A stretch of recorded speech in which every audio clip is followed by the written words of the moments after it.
Assalamualaikum warahmatullahi wabarakatuh. Nama saya Nurfauziah, NIM 17110002155 dari kelas 6A. Di sini saya akan menjelaskan tentang implementasi manajemen risiko pada UMKM Toko Erna. Toko Erna merupakan toko sembako yang berdiri pada tahun 2003 yang berlokasi di Jalan KM Fikri nomor 150 Wonorejo, Jepara. Toko Erna menyediakan kebutuhan sehari-hari seperti beras, sabun, gula, kopi, dan lain sebagainya. Toko sembako seperti Toko Erna sangat berguna dan bahkan sangat dibutuhkan orang banyak. Analisis manajemen risiko pada Toko Erna. Risiko operasional. Yang pertama, keterlambatan dalam penyetokan barang. Kedua, kesalahan dalam pembukuan. Ketiga, kesalahan dalam pembelian barang. Risiko pemasaran, yang pertama kurangnya promosi, yang kedua banyaknya pesaing. Risiko SDM, yang pertama keterlambatan karyawan, yang kedua karyawan jatuh sakit, yang ketiga karyawan melakukan kecurangan. Risiko keuangan, dalam risiko keuangan, di sini terdapat konsumen yang gagal bayar, kurangnya pendapatan, dan kurangnya modal.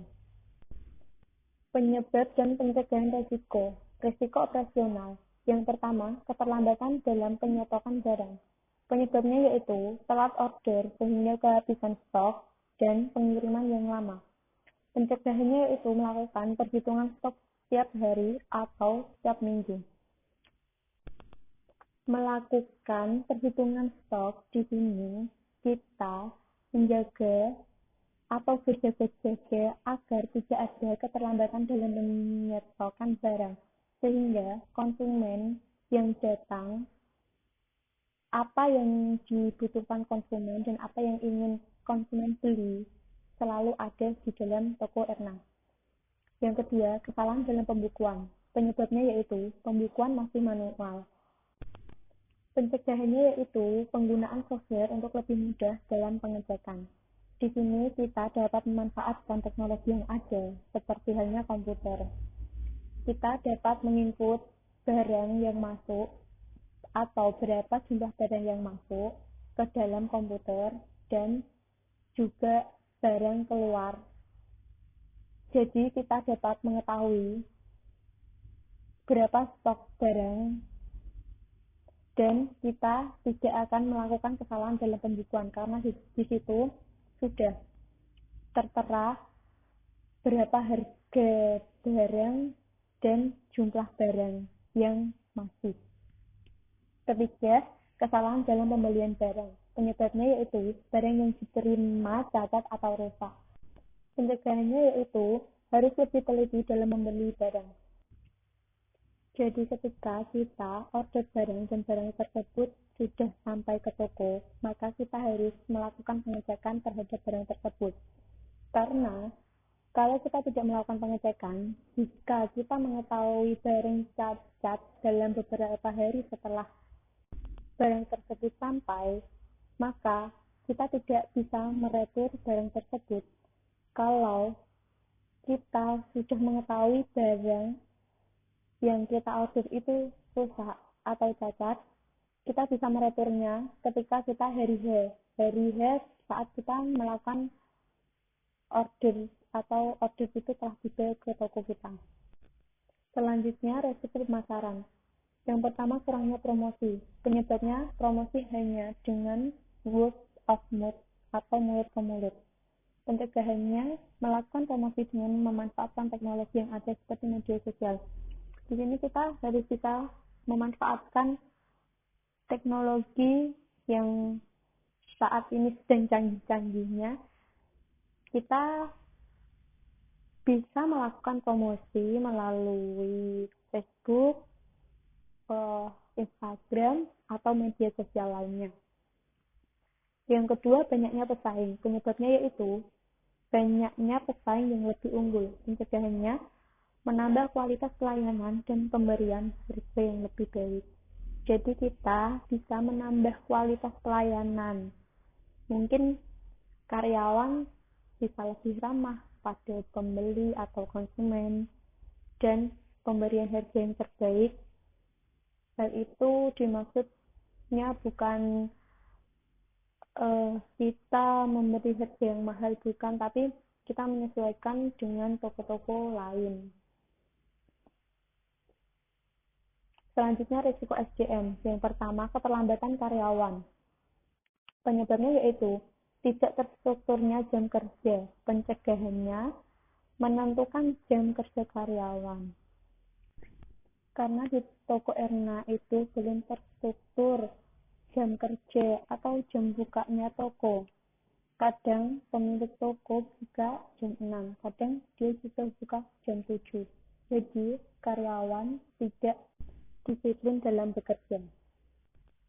Yang kedua, karyawan jatuh sakit. Penyebabnya yaitu kelelahan. Pencegahannya, jika karyawan terlihat letih, maka diberi waktu untuk istirahat.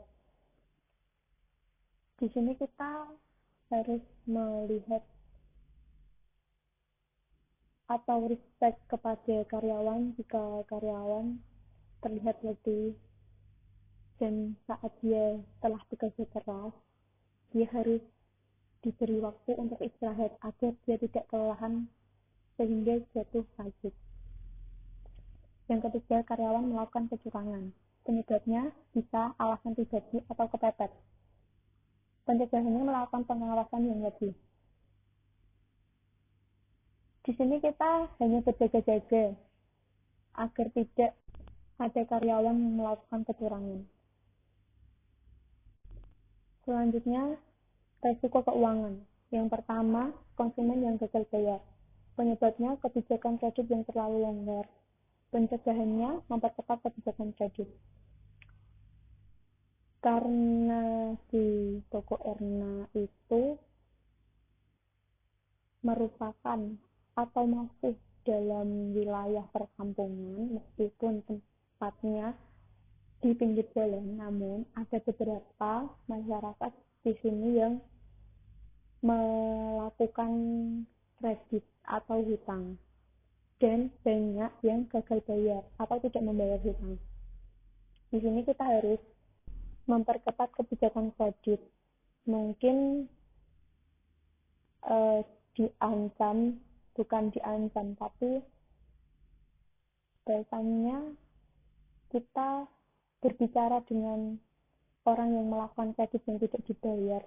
Kita bisa melakukan kebijakan kalau tidak bayar, tidak boleh berhutang lagi.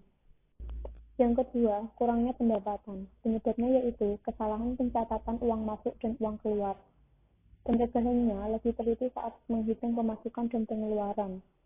Kadang karyawan itu lalai dalam menghitung uang, jadi akan menyebabkan kurangnya pendapatan atau pemasukan uang masuk. Jadi seharusnya hari ini profit yang didapat itu sebanyak 2 juta, namun kurang 10.000 atau 20.000. Jadi karyawan harus lebih teliti dalam menghitung uang pemasukan dan pengeluaran. Yang ketiga, kekurangan modal. Penyebabnya keuangan yang tidak stabil.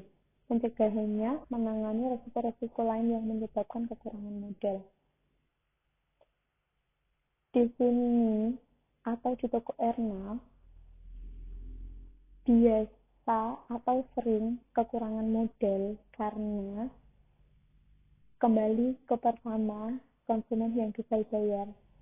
Jadi uang yang seharusnya bisa diputar kembali atau bisa dibuat menyetok barang kembali, namun kita kekurangan modal gara-gara banyak atau ada beberapa konsumen yang gagal bayar atau tidak membayar hutang tersebut. Kesimpulan, dengan mengidentifikasi risiko sedini mungkin, maka kegiatan pencegahan risiko pada toko Erna dapat dilakukan dengan baik. Dan dengan melakukan pencegahan tersebut, maka Bu Erna, selaku pemilik toko, dapat mengelola toko sembakonya dengan baik demi kelangsungan hidup usahanya. Sekian pemaparan dari saya tentang implementasi manajemen risiko pada UMKM toko Erna. Semoga hal ini dapat bermanfaat untuk saya dan juga pendengar. Sekian, terima kasih. Wassalamualaikum warahmatullahi wabarakatuh.